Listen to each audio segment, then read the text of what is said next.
அன்னை பர்னிச்சர்ஸ், அன்னை திருமண சீர்வரிசை பொருட்கள், டிவி, ஃபிரிட்ஜ், வாஷிங் மிஷின் உள்ளிட்ட 200க்கும் மேற்பட்ட பொருட்கள் அடங்கிய திருமண சீர்வரிசை ரூபாய் 99,000 மட்டுமே. தமிழகம் முழுவதும் இலவச டோர் டெலிவரி. தொடர்புக்கு 7550144440 9345044044. CEO திரு முக்தார் அவர்கள் வந்து விமர்சனம் பண்ணி பதிவாக போட்டுக்கிட்டு இருக்கீங்க. ஒரு ஊடகவியலாளருக்கு ஒரு அறம் வேணும். முக்தார் ஒரு தனி மனித ஒழுக்கம் உள்ள ஆளா?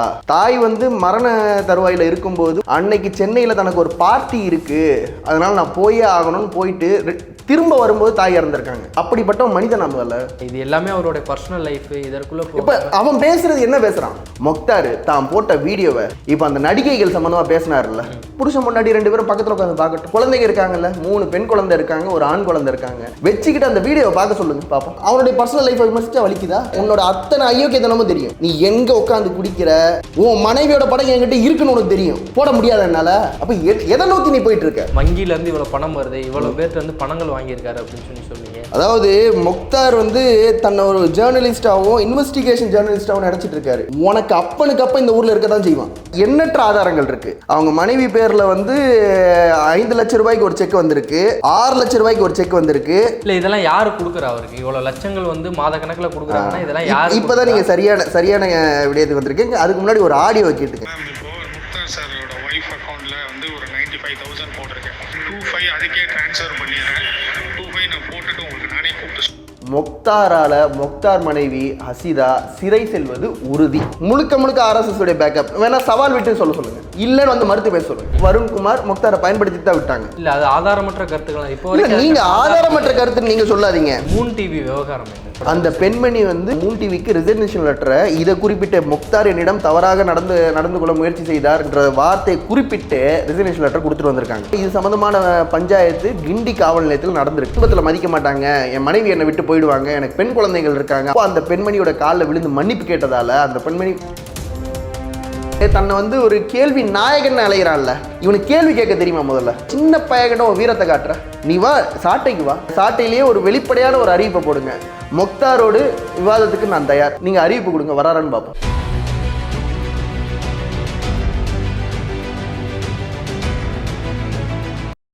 கிளவுட் கம்ப்யூட்டிங் மற்றும் டெவாப்ஸில் முழுமையாக தேர்ச்சி பெற ஆர்வம் உள்ளவரா நீங்கள்? இந்தியாவிலேயே முதல் முறையாக இகாஸ் கிளவுட் 1-to-1 மற்றும் குழு முறையிலும் அனுபவம் மிக்க பயிற்சியாளர்களால் ஆன்லைன் வழியாக வகுப்புகளை வழங்குகிறது.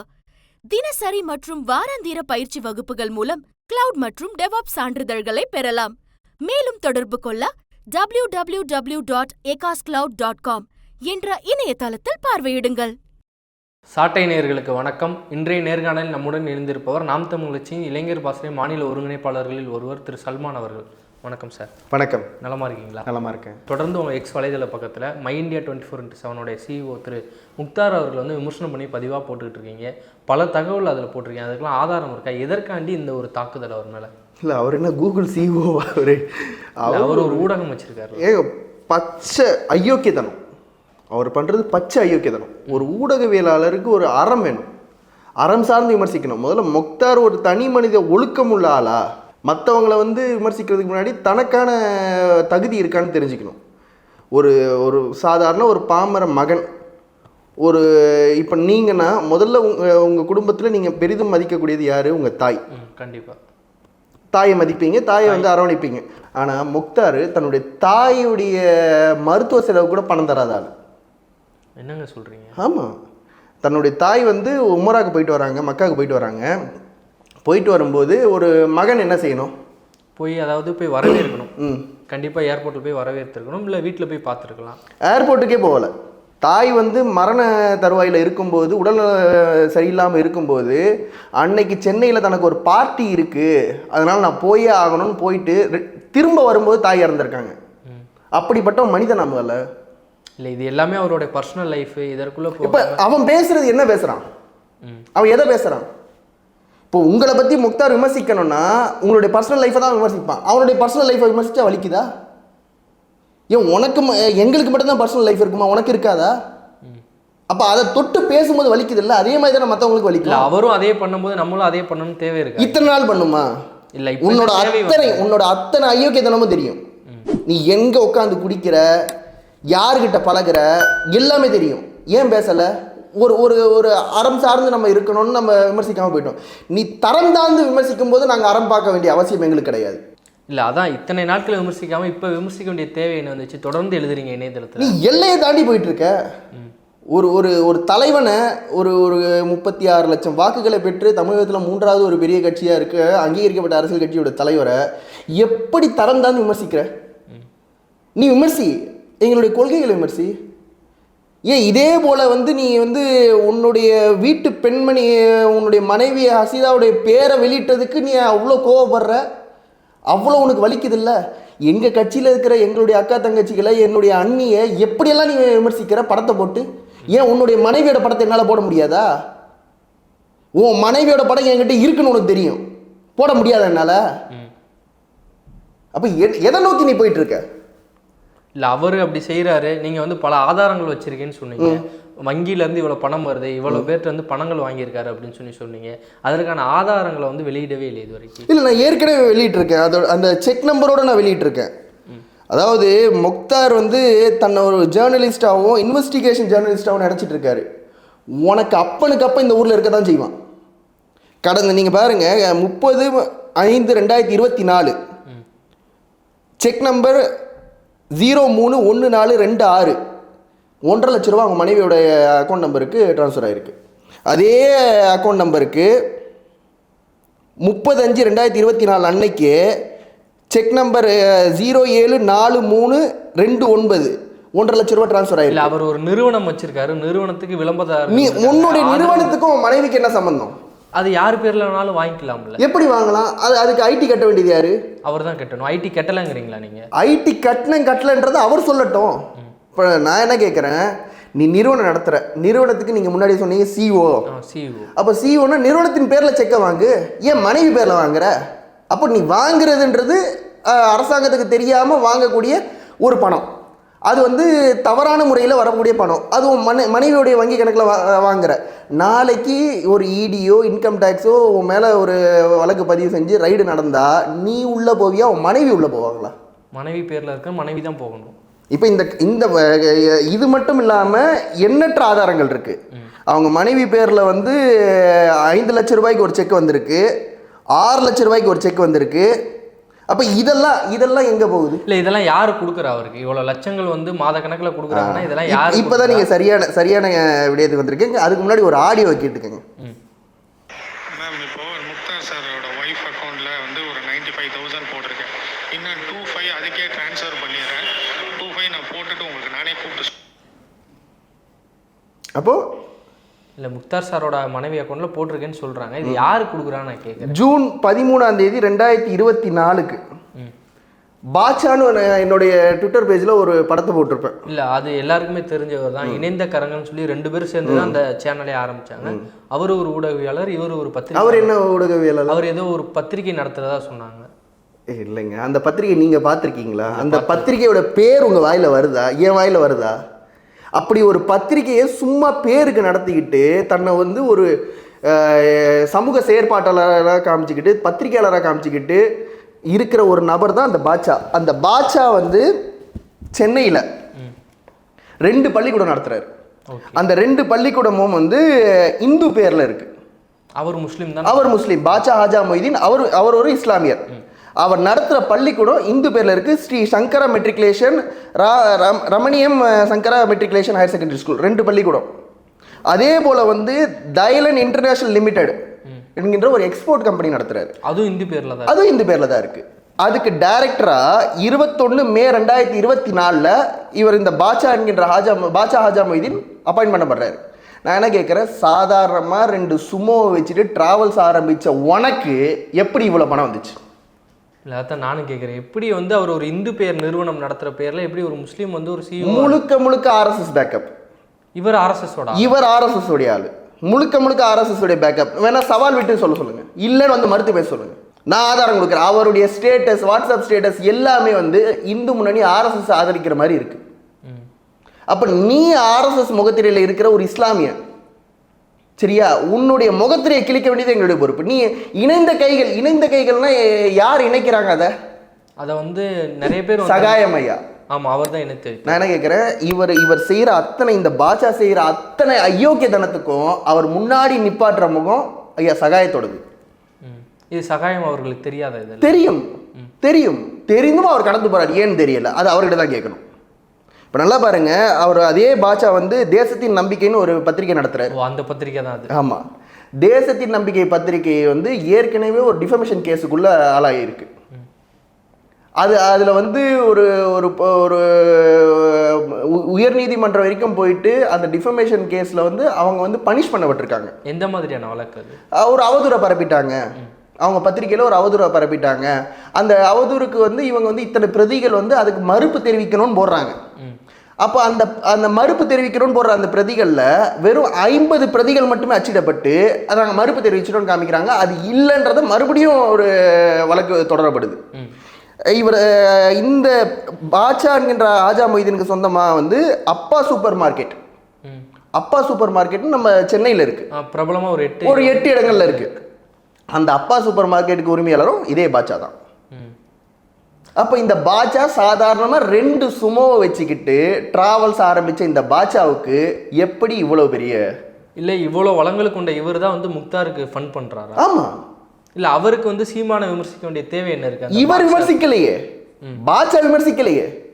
இல்லை, முக்தார் விமர்சிக்கிறாரு, அதுக்கு ஃபண்ட் பண்ணுற தேவை பாட்சாக்கு என்ன? நான் என்ன கேட்குறேன், பாட்சா என்பவர் வந்து முழுக்க RSS உடைய பேக்கப்பில் இருக்காரு. அவர் நடத்துகிற அந்த 2 பள்ளிக்கூடம், சாதாரணமாக நான் ஒரு சல்மானுங்க, நான் வந்து ஒரு பள்ளிக்கூடம் வந்து நான் எடுத்து ஒரு இந்து பேரில் என்ன நடத்த விட்டுருவாங்களா? இல்லை, முடியாது. கட்டாயமாக நமக்கே அந்த ஒரு எண்ணம் வராதுல்ல, வராதுல்ல. அப்போ இவர் நடத்துகிறாருன்னா எப்படி நடத்துகிறாரு? RSS உடைய பேக்கப், முழுக்க RSS உடைய பேக்கப் இருக்கு. இப்போ இது மட்டும் இல்லாமல் இந்த பாட்சாவுக்கு ஒரு MLM கம்பெனி இருக்கு. MLM கம்பெனி இருக்கு, வடபழனியில் அதுக்கான அலுவலகம் இருக்கு. மிக விரைவில் ஒரு ஆண்டு காலத்துக்குள்ள இந்த பாட்சா நடத்துகிற இந்த MLM கம்பெனி ஓடி போகிறதுக்கான வாய்ப்பு இருக்கு. இதில் வந்து 10 பேரை சேர்த்தா கோல்டு காயின் தரேன், இப்படி நடத்துகிற அந்த MLM கம்பெனி தொடர்ச்சியாக வந்து நாகப்பட்டினத்தில் ஆரம்பித்து எல்லா இடங்கள்லையும் MLM கம்பெனி IFS, ஆருத்ரா இவங்கெல்லாம் ஓடினதை நம்ம பார்த்துருக்கோம். விரைவில் இவங்க நடத்துகிற இந்த MLM கம்பெனியும் ஓடுறதுக்கான பெரும் வாய்ப்புகள் இருக்குது. அப்போ இந்த பாட்சாவுக்கு ஏன் சகாயம் IAS தன்னுடைய முகத்தை கொடுக்குறாரு? இல்லை, அவர் ஊழலுக்கு எதிரானவர், நேர்மையான அதிகாரி தானே இப்போ வரைக்கும் அவரை பேசிக்கிட்டு இருக்கோம் நம்ம. இப்போ சகாயம் IASக்கு தன் கூட நெருங்கி பழகிற ஆள் யாருன்றது தெரியாதா? இல்லை, அது மட்டும் இல்லாமல் அப்துல் கலாம் அவர்களோட PA இருந்த பொன்ராஜ் முதற்கொண்டு அந்த விழாவில் கலந்து கொண்டாரு, திருமாவளவன் கலந்து கொண்டாரு, மை இந்தியா. இல்லை, நீங்கள் இங்கே சென்னையில் நடந்து சொல்கிறீங்க, இதே வேலூரில் நடந்திருக்கு. 2 லான்ச்சிங் ஈவெண்ட் நடந்திருக்கு, 2 அலுவலக திறப்பு விழா, ஒரே அலுவலகம் தான், 2 இடத்துல அதுக்கான லான்ச்சிங் ஈவெண்ட். அப்போ எப்படிப்பட்ட ஃபண்டாக இருக்கும்? அங்கே கிட்டத்தட்ட 100 பேர் கலந்துக்கிட்டு 100 பேருக்கு உணவு பரிமாறப்பட்டு அங்கே இருக்கிற சந்தியா பாபுன்ற ஒரு மருத்துவர், அவர் குடும்ப நல மருத்துவர், அவர் அங்கே இருக்கிற மேயர் எல்லாரும் கலந்துக்கிட்டாங்க. இங்கே அண்ணன் திருமாவளவன், செஞ்சி மஸ்தானு, நீங்கள் சொன்ன மாதிரி சகாயம் IAS எல்லாருமே அங்கே இருந்தது. அங்கே இருக்கிற லோக்கல் விஐபிஸ் இங்கே இருந்தது. இங்கே தமிழ்நாட்டில் முக்கிய நபர்கள் இங்கே கலந்துக்கிட்டாங்க. இங்கே பஃபே வைத்து 200க்கு மேற்பட்ட நபர்களுக்கு உணவு பரிமாறப்பட்டது. இந்த பணமெல்லாம் எப்படி வந்தது? இல்லை, இதுக்கு எல்லாமே வந்து நாம் தமிழ் கட்சி சார்பாக இருக்கட்டும், இல்லை முக்தாருக்கு எதிராக இருக்கவங்க என்ன சொல்லிட்டு இருந்தாங்கன்னா, திமுக தான் அவருக்கு ஃபண்ட் பண்ணிக்கிட்டு இருக்கு அப்படின்னு சொல்லிட்டு இருந்தாங்க. நீங்கள் இப்போ புதுசாக ஒரு ஆளை, RSSோட ஒரு ஆளை வந்து கை காமிக்கிறீங்க. இது என்னென்னா, எல்லாரும் நினைக்கிறது என்னென்னா, திமுக இதுக்கு ஃபண்ட் பண்ணுது, இது வந்து பெரிய ஃபண்டு கிடையாது. இது இப்படி சொல்கிறதே பெரிய ஃபண்டு தான். நான் என்ன கேட்குறேன், திமுக உண்மையிலேயே ஃபண்டு பண்ணுறதா இருந்தால் முக்தார் எந்த திமுகவுடைய நிகழ்வுகளில் கலந்துக்கிட்டு இருக்காரு? இப்போ யூடியூப் ரூட்டர்ஸ் அவங்கெல்லாம் போய் கலந்துக்கிறாங்கல்ல, எந்த திமுகவுடைய நிகழ்வுகளில் போனதில்லை இது வரைக்கும், பெரிதாக எதுலையுமே அறியப்பட்ட முகமாக கூப்பிட மாட்டாங்க. எதற்காண்டி கூப்பிட முடியும்? ஏன்னா இது வந்து லொச்சான்னு தெரியுங்க. யார்? முக்தார் வந்து ஒன்றுத்துக்கு உதவாத ஒரு அது வந்து ஒரு நாயின்னு தெரியும் எல்லாருக்கும். ஒரு ஊடகவியலாளருக்கு முன்னாடி உட்காந்து பேசுறோம்னா அதுக்கு ஒரு தகுதி இருக்கணும்ல. கண்டிப்பா ஒரு தகுதி இருக்கணும். தான் வந்து பேசுகிற விடயங்கள் மக்களுக்கு போய் சேரணும். நம்ம பேசுகிறதால மக்கள் எதுலையாவது ஒரு இடத்துல பயன்படணும். எதுலையும் பயன்படாமல் இவர் வந்து ஆபாசத்தை மட்டுமே வைத்து பிளப்பு நடத்துகிறவர் முக்தார். இதை வந்து திமுக பெரிதாக இவங்களை வந்து ஆதரிக்கலை, பயன்படுத்திட்டு விட்டுறாங்க. பயன்படுத்திட்டு இப்போ வந்து இந்த திருச்சியில் வந்து ஆடியோ லீக் பண்ணாங்க இல்லையா, வருண்குமார் முக்தாரை பயன்படுத்தி தான் விட்டாங்க. இல்ல அது ஆதாரமற்ற கருத்துக்கள். இப்போ இல்ல, நீங்க ஆதாரமற்ற கருத்து நீங்க சொல்லாதீங்க. இல்ல தொடர்ந்து வந்து நீங்க கருத்துக்கள் வைக்கிறீங்க ஆதாரமற்ற. இல்ல வருண்குமார் வந்து இதே ஹோட்டல் ஆக்சினா லைகான்ற ஹோட்டல்ல முக்தாரோடு இங்க சென்னையிலிருந்து போன அஜய்ன்ற ஒரு கேமராமேன், ஜான் கர்னான்கின்ற மை இந்தியா 24/7க்கு திருச்சியில் ஒரு ரிப்போர்ட்டர் ஜான் கர்னா, இவங்க 3 பேரும் இருந்திருக்காங்க. அந்த ஹோட்டலுக்கு மதியம் 2 மணிக்கு வருண்குமார் போயிருக்காரு, அதே போல் 6 மணிக்கு போயிருக்காரு. இல்லைன்னு வருண்குமார் மறுத்து பேச சொல்லுங்க, இல்லைன்னு மறுத்து பேச சொல்லுங்க, நான் ஆதாரம் தரேன். அப்போ இந்த மாதிரி முக்தாரை வந்து தேவைக்கு பயன்படுத்திட்டு தூக்கி எறிகிறது தான். ஏன்னா முக்தாரை வச்சுட்டு ட்ராவல்லாம் பண்ண முடியாது யாராலையும். முக்தாரை வச்சுட்டு ட்ராவல் பண்ணதுக்கு அவங்க மனைவியாலே முடியலை, அது வேற விடயம், அதுக்குள்ள நம்ம போக வேண்டாம், அது அவருடைய தனிப்பட்ட விருப்பம். இப்போ நீங்க பாருங்க, முக்தாருக்கு வந்து திமுகவில் உதவுவதுன்னு பார்த்தா 3ஆம் கட்ட 4ஆம் கட்ட ஆட்கள் தான். ஆனால் ஒரு 2 நாட்கள் முன்னாடி கூட அமைச்சர் துரைமுருகன் அவர் சந்திச்சிருந்தார், அதை கூட நீங்கள் ஒரு பதிவாக போட்டிருக்கீங்க. அது இவர் ஒரு ஊடகவியலாளர், அவர் அரசியல் தலைவர் சந்திச்சது எந்த ஒரு தப்பும் இல்லை. நான் என்ன கேட்குறேன், முக்தார் எத்தனை வருஷமா இங்கே வேலூரில் இருக்காரு? பல ஆண்டு காலமாக இருக்காரு, இல்லை பிறந்ததுலேருந்தே இருக்காருன்னு வச்சுப்போமே. நான் என்ன கேட்குறேன், இது வரைக்கும் துரைமுருகனை ஏன் சந்திக்கல? இல்லை சந்திச்சிருக்கலாம். இப்போ 2 இடத்துல வந்து லான்ச்சிங் ஈவெண்ட் நடத்தினேன்ல, சென்னையில் ஒரு இடத்துல நடத்தினேன், வேலூரில் ஒரு இடத்துல நடத்தினேன். வேலூரில் திமுக சார்ந்த ஆட்களை பகுதி செயலாளர்லாம் நீ அழைச்ச, ஏன் ஐயா துரைமுருகனையோ இல்லை அவருடைய மகன் கதிரானந்தியோ ஏன் நீ அழைக்கல? அவங்களுக்கு பிஸி ஷெட்யூல் இருந்திருக்கலாம், இவருக்கு டைம். நான் என்ன கேட்குறேன், நீ வந்து போய் அழைச்சி அவங்க வரலன்னா பிரச்சனை இல்லை, அழைக்கலன்னு நீ அழைக்கவே இல்லையே, நீ போய் பார்க்கவே இல்லையே, எதுக்காண்டி இருக்கும்? ஏன்னா போய் ஒரு இல்லை இதுக்கு ஒரு பத்திரிகையாளர் போடுறாங்க, அவங்க கூட பழக்கத்தில் இருந்த, அவங்க கூட இருந்த ஒரு நட்பு வட்டாரத்தில் இருந்த ஒரு பத்திரிகையாளர் தான் இதே எக்ஸ்தலத்தில் அந்த பதிவு போடுறாங்க. நாங்கள் வந்து கேட்டதற்கு அவங்க கேட்டிருக்காங்க, அந்த பத்திரிகையாளர் கேட்டிருக்காங்க, ஏன் துரைமுருகனை கூப்பிட்டுருக்காம லோக்கல் விஐபி அவங்கள கூப்பிட்டுருக்கலாமா? இவங்கெல்லாம் ஒரு ஆளா? யாருக்கு? முக்தாருக்கு துரைமுருகன்லாம் ஒரு ஆளா? கதிரானந்த்லாம் எனக்கு ஒரு ஆள் கிடையாது. ஒரு இன்வைட் பண்ணுறோன்னா சமூக வலைதளத்தில் பிரபலமாக இருக்கணும். நான் ஆஃபீஸ் ஓப்பன் பண்ணும்போது அப்பனும் அவனும், இந்த வார்த்தையை கரெக்டாக துரைமுருகன் அவர்களும் கதிரானந்த் அவர்களும் புரிஞ்சுக்கணும். இதை வந்து உங்களை டேக் பண்ணி அந்த அம்மா போட்டிருக்காங்க.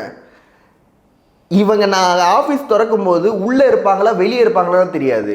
துரைமுருகனும் அவருடைய மகனும் ஜெயிலுக்குள்ளே இருப்பாங்களா இல்லை வெளியே இருப்பாங்களா தெரியாது. இவங்கெல்லாம் கூப்பிட்டு நான் செய்ய வேண்டிய அவசியம் கிடையாது. பல விஷயங்களை சொல்கிறீங்க. ஆமாம், இப்போ நீங்கள் நல்லா பாருங்கள், இன்னைக்கு துரைமுருகனை போய் சந்திக்க வேண்டிய அவசியம் என்ன? அதைத்தான் நான் கேட்குறேன். நீங்கள் தான் பதிவாக போட்டிருந்தீங்க, ஏன்னா எங்களுக்கு பயந்துக்கிட்டு போய் சந்தி. துரைமுருகன் அவர்களுக்கு ஒரு மெயில் போயிருக்கு, முக்தாருக்கு ஏன் பாதுகாப்பு தரணும், முக்தாருக்கு பாதுகாப்பு தர வேண்டிய அவசியம் என்ன இருக்குன்னு ஒரு மெயில் போயிருக்கு. அரசு சார்பில் இருந்து புகார் போயிருக்குங்க. புகார் போயிருக்கு. புகார் அனுப்பியதால துரைமுருகன் அலுவலகத்திலிருந்து அங்கே இருக்க காவல்துறை அதிகாரிகளுக்கு அழைச்சி ஏன் முக்தாருக்கு பாதுகாப்பு வழங்கப்பட்டிருக்கு, அதுக்கான விரிவான ஒரே ஒரு விஷயம். முக்தாருக்கு போலீஸ் பாதுகாப்பு, 2 போலீஸ் பாதுகாப்பு. என்னங்க சொல்கிறீங்க? அதுக்கு மறுபடியும் வர அந்த போலீஸ் எங்கே தங்குறாங்க எல்லாத்தையும் நான் சொல்கிறேன். அதாவது அந்த 2 போலீஸ் எதுக்குன்னு சொல்லி ஒரு கேள்வி எழுப்பி ஒரு மெயில் போயிருக்கு. அந்த மெயில் வந்த உடனே துரைமுருகன் அவர்களுடைய அலுவலகத்திலேருந்து காவல்துறை எஸ்பி ஆஃபீஸுக்கு அழைச்சி என்ன விசாரிக்கும் போது உதயநிதியுடைய அலுவலகத்தில் வேலை செய்கின்ற ஒரு நபர் அவருடைய ரெக்கமெண்டேஷன்ல வந்திருக்கு. இது உதயநிதிக்கு தெரியுமானா தெரியாது. உதயநிதி அலுவலகத்தில் வேலை பார்க்குற ஒரு நபருடைய ரெக்கமெண்டேஷன்ல இவங்க கொடுக்கப்பட்டிருக்கு. நாம் தமிழர் கட்சியினரால் இவருடைய உயிருக்கு ஆபத்துன்னு இவர் சொல்லியிருக்காரு, உளவுத்துறை கிட்ட சொல்லி இந்த மாதிரி பாதுகாப்பு வழங்கப்பட்டிருக்குன்னு சொல்லியிருக்கு. இதை துரைமுருகன் அவர்கள் விசாரித்தது, துரைமுருகன் அலுவலகத்திலிருந்து விசாரித்தது முக்தாருக்கு தெரிய வந்து அதற்கான விளக்கத்தை தராததுக்காக போயிருக்காரு. இதுதான் உண்மை. நீங்கள் முக்தாருடைய எக்ஸ்தலத்தில் பார்த்தீங்கன்னா அவர் போடுற அத்தனை பதிவுகளையும் ஐடி விங்கையும் உதயநிதியையும் முதல்வரையும் டேக் பண்ணி போடுவார். அத்தனை ஆபாச வார்த்தைகள் போட்ட அந்த கண்டென்ட்டையும் இவங்களை டேக் பண்ணி தான் போடுவாங்க. ஆனால் துரைமுருகனை சந்தித்தது ஏன் யாரையும் டேக் பண்ணல? இல்லை, அவர் புகைப்படத்தை நீங்கள் தான் வெளியிட்டிருந்தீங்கன்னு நினைக்கிறேன். அவரே வெளியிட்டார். ஏன் அவங்களை சந்தித்தது ஏன் அவர் டேக் பண்ணி போடலை என்றால் அவர் செய்கிற அந்த ஆபாசமான வார்த்தைகள், அவர் பயன்படுத்துகின்ற அத்தனை ஆபாசமான வார்த்தைகளும் திமுக தலைமை ஏற்க மறுக்கிறது. இதனால் எங்களுக்கு பிரச்சனை வந்துடும். ஏன்னா சாதாரணமாக நீங்கள் அந்த கண்டென்ட் எல்லாம் வச்சுக்கிட்டு நம்ம குடும்பத்தோடு உட்காந்து பார்க்க முடியுமாங்க? கண்டிப்பாக முடியாதுங்க.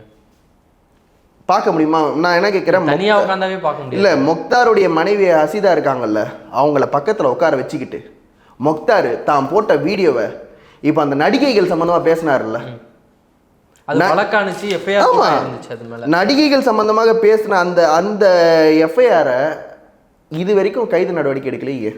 நான் முன்னாடியே கேட்டது போல அந்த வீடியோவை புருஷன் முன்னாடி 2 பேரும் பக்கத்தில் உட்காந்து பார்க்கட்டும். குழந்தைங்க இருக்காங்கல்ல, 3 பெண் குழந்தை இருக்காங்க, ஒரு ஆண் குழந்தை இருக்காங்க, வச்சுக்கிட்டு அந்த வீடியோவை பார்க்க சொல்லுங்க பார்ப்போம். இல்லை, எஃப்ஐஆர் வந்து வழக்கு பதிவு செய்யப்பட்டிருக்கு, இன்னும் நடவடிக்கை எடுக்காது திமுகவோட சப்போர்ட். அதாவது 10ஆம் தேதி புகார் கொடுக்குறாங்க ரோகிணி என்பவர், நடிகை ரோகிணி. நடிகை ரோகிணி அவங்க 10ஆம் தேதி புகார் கொடுக்குறாங்க. 10ஆம் தேதி கொடுத்த புகாரின் பெயரில் டாக்டர் காந்தவராஜ் அவர் மீதும் முக்தார் மீது மற்றும் வந்து my India 24x7 YouTube channel 3 A1 A2 A3 அதில் வந்து மை இந்தியா 24x7ம் அதில் வந்து ஒரு அக்யூஸ் தான், அதையும் சேர்த்துருக்காங்க. இதில் வழக்கு பதிவு செய்தது 15ஆம் தேதி. 10ஆம் தேதி புகார், 15ஆம் தேதி வழக்கு பதிவு செய்கிறாங்க. Crime number 257/24. இதில் புகார் பதிவு செய்யப்பட்டு நான் என்ன கேட்குறேன், எத்தனை யூடியூபர் மேலே வழக்கு பதிவு செய்யப்பட்டிருக்கு? வழக்கு பதிவு செய்யப்பட்டிருக்கு, கைது பண்ணப்பட்டிருக்கு. உண்டாஸ் வரை போட்டு. இப்போ சமீபத்தில் அண்ணன் சாட்டை துரைமுருகனாக இருக்கட்டும், சவுக்கு சங்கராக இருக்கட்டும், நடிகை கஸ்தூரியாக இருக்கட்டும், கிஷோர் கேசாமியாக இருக்கட்டும், எத்தனை பேர் மீது இதே செக்ஷனில் 290 பிஎன்எஸ் ஆக்ட், இப்போதைக்கு பிஎன்எஸ் ஆக்ட் 296 75 இதே ஐடி ஆக்ட் 67 இதில் வந்து வழக்கு பதிவு செய்யப்பட்டு கைது பண்ணப்பட்டிருக்கு. குண்டாஸ் வரைக்கும் போயிருக்கு. ஆமாம். அப்போ முக்தாரை கைது செய்யாததுக்கு காரணம் என்ன? ஏன் திமுகவோட நெருக்கமாக இருக்காருன்னா? திமுகவுடைய 4ஆம் கட்ட ஆட்களோட, இது தலைமையோடு கிடையாது. இப்போ வந்து இந்த எஃப்ஐஆர் பதிவு செய்யப்பட்டிருக்கு சென்னையில். சென்னையில் என்ன பண்ணுறாங்கன்னா, இங்கே இருக்கிற ஒரு லோக்கல் மாவட்ட செயலாளர், அவர் அமைச்சராகவும் இருக்கார், அவர் காலில் போய் விழுகிறது. இதில் அரெஸ்ட் பண்ணிட்டாங்கன்னா என்னோட கெரியரே போயிடும். யார்? முக்தார் சொல்லியிருக்கிறது. இதில் என்னை கைது பண்ணிட்டா என்னோட கெரியரே போயிடும், அதை நான் வந்து அடுத்த கட்டத்துக்கு நான் நகர முடியாது.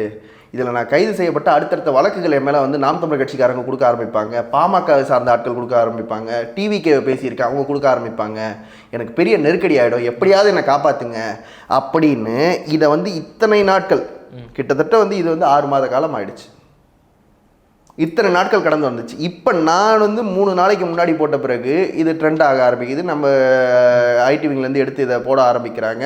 அதன் பிறகு வந்து சவுக்கு சங்கர் எடுத்து இதை பேச ஆரம்பிக்கிறாங்க. இப்போ வந்து காவல்துறையின் மூலமாக முக்தாருக்கு ஒரு அழைப்பு போகுது, நீங்கள் உடனடியாக இதுக்கு வந்து முன்ஜாமீன் பெறுங்க, இல்லைனா கைது செய்ய வேண்டிய கட்டாயத்துக்கு ஆகணும். இப்போ முன்ஜாமீனுக்கு போக போகிறார். முன்ஜாமீன் வாங்க போகிறார். இன்னும் வாங்கலை. நான் என்ன கேட்குறேன், அரசு ஏன் இதை கண்டுக்கலை? இப்போ இதில் என்ன சொல்ல வர்றாருன்னா, அந்த வீடியோ நீங்கள் பார்த்துருப்பீங்க, நடிகைகள்லாம் விபச்சாரிகள், வெளிப்படையாக பேசுகிறார். நடிகைகள்லாம் விபச்சாரிகள், அட்ஜஸ்ட்மெண்ட் பண்ணால் தான் அவங்களுக்கு படம், டைரக்டரோட அட்ஜஸ்ட்மெண்ட் பண்ணணும், இவங்களோட அட்ஜஸ்ட்மெண்ட் பண்ணணும்னு ஓப்பனாக பேசுகிறாங்க. அந்த வீடியோவில் பேசியிருக்காரு. அப்போ அப்படி பேசப்பட்ட முக்தார் இப்போ உதயநிதி வந்து நடிகர் இல்லையா? நடிகராக நடிச்சிட்டு இருந்தார். இப்போ துணை முதல்வர் நடிகர். அவருடைய கரியர் எதுலங்க? நடிகராக தானே. உதயநிதியோடைய மனைவி இப்போ என்ன பண்ணிட்டு இருக்காங்க? டைரக்ட் பண்ணிட்டு இருக்காங்க. அப்போ அவங்களையும் சேர்த்து நீ கொச்சப்படுத்துறியா? முக்தாரை நோக்கி தான் கேட்கணும். அப்போ இந்த கேள்வி வருது இல்லை? அப்போ நான் என்ன கேட்குறேன், உதயநிதியோட மனைவி இன்னைக்கு வரைக்கும் திரைப்பட துறையில் இருக்காங்க. அப்போ திரைப்படத்துறையில் இருக்கிற அத்தனை பெண்களையும் பேசுகிறேன்னா நீ அவங்களையும் பேசுறியா? இந்த கேள்வி வருது இல்லை? அப்போ ஏன் திமுக காரனுக்கு இந்த கோபம் வரல? இப்போ இந்த கேள்வி நீங்கள் புரிஞ்சுக்கிட்டீங்கன்னு நினைக்கிறேன். அப்போ இவ்வளோ விஷயத்தை திமுக கடந்து போகிறதுக்கான காரணம் என்ன? நீ அவங்களுக்கு சப்போர்ட்டும் பண்ணலை, உன்னுடைய 3ஆம் கட்ட 4ஆம் கட்ட ஆட்கள் அவனுக்கு சப்போர்ட் பண்ணுறாங்கன்னு சொல்கிறீங்க. அப்படி இருக்கும் பட்சத்தில் இந்த விடயத்தை கைது பண்ணாமல் போகிறதுனா அரசு இந்த விமர்சனத்தை ஏற்குதா? இல்லை, அவங்க வந்து எதிர்கட்சிகள்லாம் வந்து இவர் விமர்சனம் பண்ணுறாரு அப்படிங்கிற ஒரு கட்டத்துக்காண்டி வேணால் கடந்து போகலாம்ல. யாருங்க விமர்சனம் பண்ணியிருக்காரு? நாம் தமிழ் கட்சி விமர்சனம் பண்ணுறாரு, பாமக விமர்சனம் பண்ணுறாரு, விஜய் விமர்சனம் பண்ணுறாரு, சரி, அதிமுக முதற்கொண்டு விமர்சனம் பண்ணிட்டு தான் இருக்கிறாரு. இல்லை, நான் என்ன கேட்குறேன், இதே முக்தாரோடைய யூடியூப் சேனல் இருக்குல்ல, எத்தனை லட்சம் ஃபாலோவர்ஸ் இருக்காங்க? ஒரு 2 லட்சத்துக்கிட்ட இருக்குது. அத்தனையும் காசு கொடுத்து பர்ச்சேஸ் பண்ணுது. அதுவும் ஆர்கானிக் கிடையாதுங்கிறீங்க? கிடையாது. அதுக்கு ஒரு சாதாரணமான ஒரு உதாரணம் சொல்கிறேன். நீங்கள் முக்தாரோடைய அந்த யூடியூப் சேனலுக்குள்ளே போங்களேன், அதில் எத்தனை ஃபாலோவர்ஸ் இருக்காங்க? 2 லட்சம் சப்ஸ்கிரைபர் இருக்காங்க. இப்போ கடந்த 1 மாத காலமாக அவருடைய வியூஸை பாருங்கள். இந்த 2 நாட்கள் 3 நாட்களில் பாருங்கள், எல்லாம் 140 150 80 அந்த மாதிரி இருக்குது. இதுதான் பர்ச்சேஸ் பண்ண இதுக்கான ஆதாரம். ஆதாரம் கேட்டீங்களா? உங்க போன்லயே இருக்காது. ஒரு நாளைக்கு ஒரு 10 வீடியோ கிட்ட போடுறாரு அவரு. வியூஸ் எவ்வளோங்க போயிருக்கு? 2 லட்சம்னா 2 லட்சம் நீங்கள் யூடியூப் வச்சு நடத்துறீங்களா? 2 லட்சம்னா எத்தனை வியூஸ் போகணும்? குறைஞ்சபட்சம் ஒரு 10,000 போகணும்ல. போயிருக்கா? இல்லை, போகலை. இதே வந்து எப்போ போகும்னா சீமானன் சம்மந்தமான வீடியோ போட்டால் மட்டும் போகும். இப்போ நீங்கள் சிந்திச்சு பார்க்கணும், இவன் உண்மையிலேயே ஊடகவியலாளரும் கிடையாது, இவன் யூடியூபரும் கிடையாது, இவன் ஒரு டம்மி. அதை சொல்லுவாங்க டம்மி பாபான்னுவாங்கல்ல, அந்த மாதிரி டம்மி. ஏற்கனவே இன்னொரு அவதூறு வந்து நீங்கள் பரப்பியிருந்தீங்க. மூன் டிவியில் வேலை பார்க்க. நீங்கள் அவதூறுன்னு சொல்லாதீங்க. நான் ஆதாரமற்றது இப்போதைக்கு அவதூறு தானே அது இருக்குது. நான் ஆதாரம் மறுத்து பேச சொல்லுங்க. நான் இதே சாட்டைக்கு வர சொல்லுங்க. இல்லை அவருடைய யூடியூப் சேனலுக்கே நம்ம போவோம், லைவ் போட்டுப்போம், நம்ம ஒரு கேமரா எடுத்துட்டு நம்ம லைவ் போட்டுப்போம், ஆதாரத்தோடு நான் உட்கார்றேன், மறுக்க சொல்லுங்க. இல்லை, அந்த மூன் டிவி விவகாரம் என்ன? அதாவது 2018 2019 காலகட்டத்தில் இதே முக்தார் வந்து மூன் டிவியில் வேலை செய்கிறாரு. வேலை செய்யும்போது அங்கு தன்னோட பணியாற்றிய ஒரு ஊடகவியலாளர் அவங்க வந்து ஒரு பெண்மணி. அந்த பெண்மணியை வந்து பாலியல் தொந்தரவு கொடுத்தாரு, டபுள் மீனிங்கில் பேசினாரு அப்படின்னு ரிசைக்னேஷன் லெட்டரை இதை குறிப்பிட்டு அந்த பெண்மணி வந்து அந்த மூன் டிவிக்கு ரிசைக்னேஷன் லெட்டரை இதை குறிப்பிட்ட முக்தார் என்னிடம் தவறாக நடந்து கொள்ள முயற்சி செய்தார் என்ற வார்த்தையை குறிப்பிட்டு ரிசைக்னேஷன் லெட்டர் கொடுத்துட்டு வந்திருக்காங்க. அது மட்டும் இல்லாமல் இது சம்பந்தமான பஞ்சாயத்து கிண்டி காவல் நிலையத்தில் நடந்திருக்கு.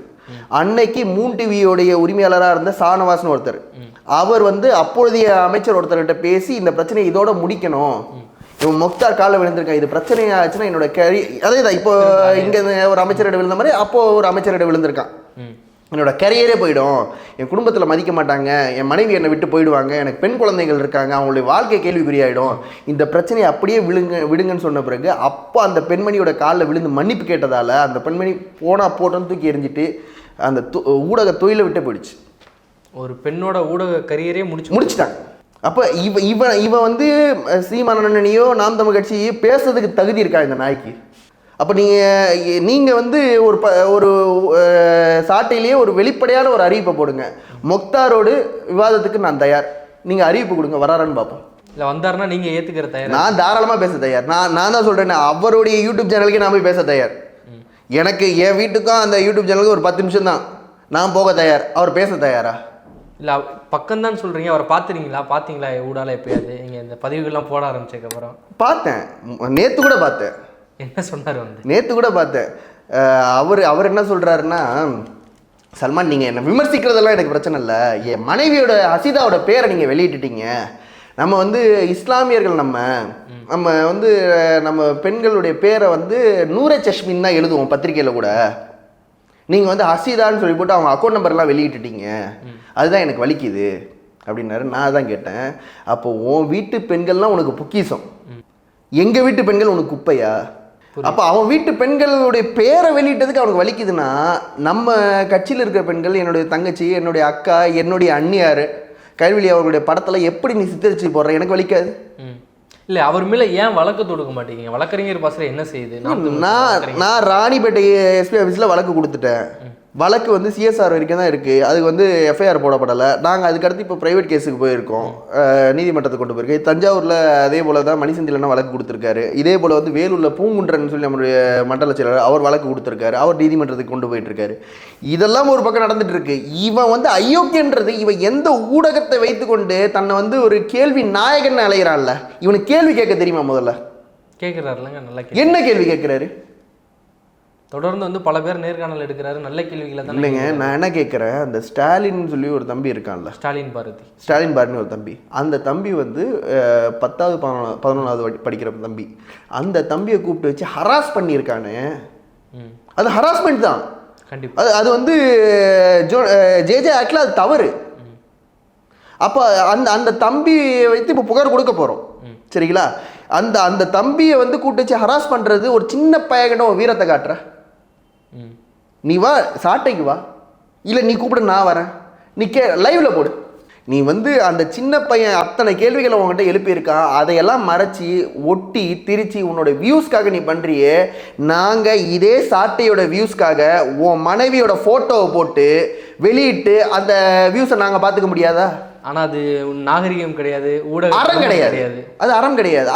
அவன் வந்து கீழ்த்தரமாக சில்லறத்தனமாக செய்கிற வேலையை நம்ம செய்ய மாட்டோம். கண்டிப்பாக நான் என்ன சொல்கிறேன், இதே அவங்க மனைவி பேரில் வந்த 2 வருஷத்துக்கான டோட்டல் டிரான்சாக்ஷன்ஸை நாங்கள் எடுத்துருக்கோம். 1 வருஷத்துக்கு முன்னாடி அவங்க மனைவியோட டிரான்சாக்ஷன்ஸ் எப்படி இருந்துச்சு, இந்த 1 வருடத்துல எப்படி இருக்குன்றத எங்களுக்கு ஒரு சோர்ஸ் மூலியமாக வந்திருக்கு. அவனே ஒரு இடத்துல கொடுத்தது தான் அது, அவனே முக்தாரே ஒரு இடத்துல கொடுத்தது தான் அது வந்திருக்கு. அதை எடுத்துகிட்டு நாங்கள் வந்து சட்டப்படியாக அதுக்கான நடவடிக்கை கட்டாயம் நகரும்.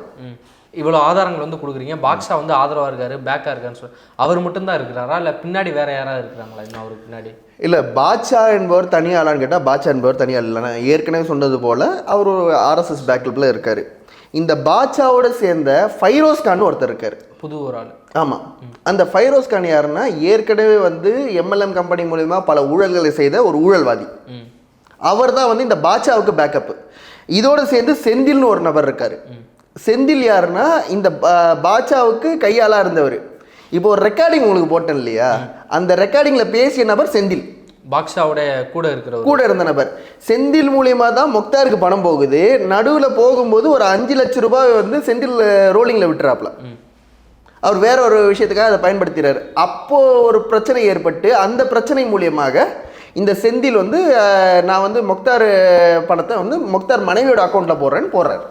அப்போ போட்ட பணம் தான். ஆமாம், இந்த ஃபைரோஸ்கான ப்ளஸ் வந்து இந்த பாட்ஷா 2 பேரும் தான் வந்து ஏற்கனவே நான் சொன்ன எம்எல்எம் கம்பெனி இருக்கு இல்லையா, இப்போ வடபழனி அலுவலகம் இருக்குது, மேக்னேசான்னு அந்த கம்பெனியோட பேர். ஓகே, அந்த கம்பெனி வைத்து நடத்துகின்ற நபர்கள் இவர்கள் தான். இவங்க வந்து மக்கள்கிட்ட இருந்து கலெக்ட் பண்ணுற பணத்தை தனக்கு ஒரு பாதுகாப்பு வேணும். இப்போ முக்தார் வந்து ஒரு ஊடகவியலாளர், நாளைக்கு ஏதாவது ஒரு பிரச்சனை அப்படின்னா நான் முக்தாரை வச்சு நான் பேசுவேன். முக்தாரை வச்சு நான் இப்போ ஒரு அரசு அலுவலகத்துக்கு போகிறாங்க, ஐயா முக்தார் பேசுகிறாருன்னு ஃபோனை போட்டு கொடுக்குறது, அங்கே அவங்களுக்கான வேலையை செஞ்சுக்கிறது. இதுக்காக தான் முக்தாரோட பழகிட்டு இருக்காங்க, முக்தாருக்கு ஃபண்ட் பண்ணுறாங்க. இப்போ முக்தார் ஒரு கார் பயன்படுத்துகிறாருங்க, நிறைய கார் வச்சிருக்காருன்னு கேள்விப்பட்டேன். இல்லை, முக்தார் வந்து 2 வண்டி வச்சிருக்காரு. அதில் ஒரு வண்டி எதுனா இப்போ லேட்டஸ்ட்டாக வாங்கின வண்டி. அந்த வண்டி யாருடைய பேரில் இருக்குது, TN11 BL 5693 TUV வண்டி. இந்த வண்டி பாட்ஷாவோட பேரில் இருக்குது. அவருடைய முக்தாருடைய கார் தானே, முக்தார் பயன்படுத்துகிற காரு, முக்தாருடைய ஃபோட்டோ போட்டிருக்கிற காரு, முக்தாருடைய கம்பெனியில் நிற்கிற காரு, முக்தார் பர்சனலாக பயன்படுத்துகிற கார், கருப்பு கலர் TUV. அந்த வண்டி பாட்ஷாவோட பேரில் இருக்குது. நான் என்ன கேட்குறேன், உனக்கும் பாட்ஷாவுக்கும் எந்த சம்மந்தமும் இல்லை. பாட்ஷா வந்து ஒரு தொழிலதிபர். அந்த தொழிலதிபருக்கு உனக்கு கார் கொடுத்து ஃபண்டு பண்ணுற அளவுக்கு அப்படி என்ன பாசம்? இல்லை, 2 பேரும் இணைந்து தானே அந்த மை இந்தியா 24/7 ஆரம்பித்தாங்க. 2 பேருக்கும் முதல்ல முக்தாருக்கு பாட்ஷா வந்து முக்தார் ஃபேமிலி ஃப்ரெண்டாக ஆனாங்கன்னு நான் முன்னாடி சொன்னேன். அதில் வந்து அவங்க ஃபேமிலிக்குள்ளேயே ஒரு பிரச்சனை, அந்த பிரச்சனைக்குள்ளே நம்ம போக தேவையில்ல. அது நமக்கு தேவையற்ற வேலை. ஆனால் முக்தாருக்கு வந்து பாட்ஷா ஃபண்டு பண்ணுறதுக்கான ஆதாரம் முக்தார் பயன்படுத்துகிற முதல் கார் தான்.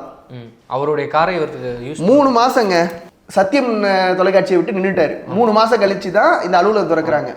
சத்தியம் தொலைக்காட்சியில் வேலை செய்யும் போது குறைந்தபட்சம் ஒரு 50,000 ரூபா அவருக்கு சம்பளம் இருக்குமா?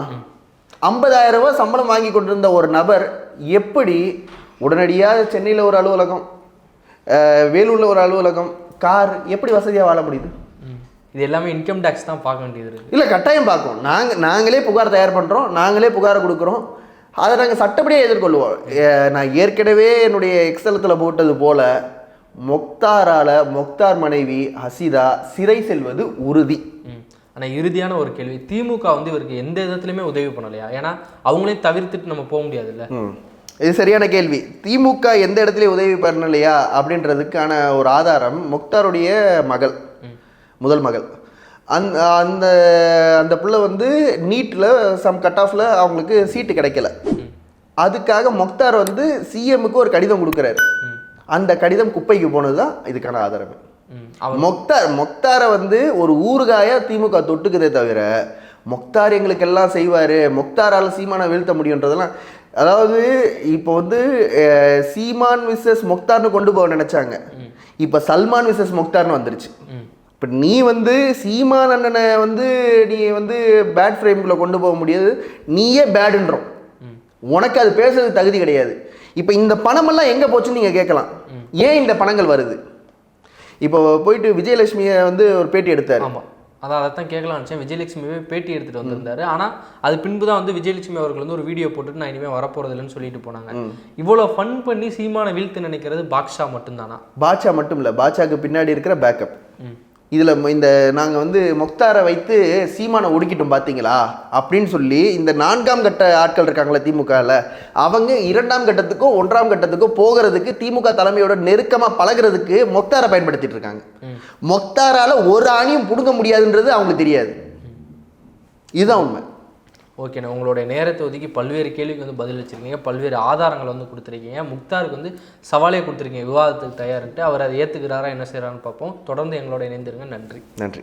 சாட்டை எடுத்து நாட்டை திருத்து இளம் தலைமுறை